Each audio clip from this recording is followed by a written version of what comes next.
Yaqinda bir qadrdonlarimizdan birlari kamolu muhabbati kuchli Rasulullohga, shu bola 10 kun Rasululloh bilan birga yashayman, 10 kun Rasululloh yashagan shaharda yashayman, 10 kun Rasululloh olgan havodan men ham nafas olaman deb Madina-i Munavvaraga o'zi elektronik hujjatlarni qilib, cho'ntagiga pulni solib, gruppaga qo'shilmasdan o'zi ketdi-da.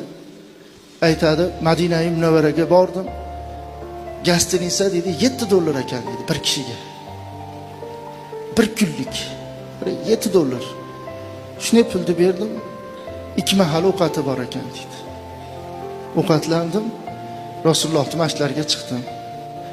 Kunduzi bilan Rasulullohning nimalarida turdim. Kechqurun kirdim, ovqatlandim, yana masjidga chiqdim.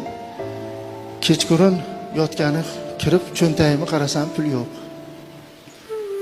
Tushirib qo'yibmanmi? Nima bo'ptiki yo'q.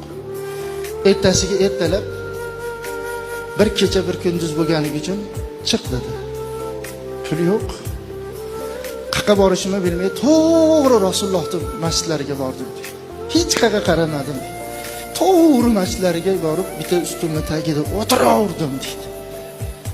Sallallohu alayka ya Rasululloh, assalatu vassalamu alayka ya Rasululloh deb salovat aytib, zikr qilib, namoz o'qib, tahorat bo'lsa chiqib, yangilab, chanqasam o'sha yerda turgan zamzamdan ichib 3 kun o'tdi-da dedi.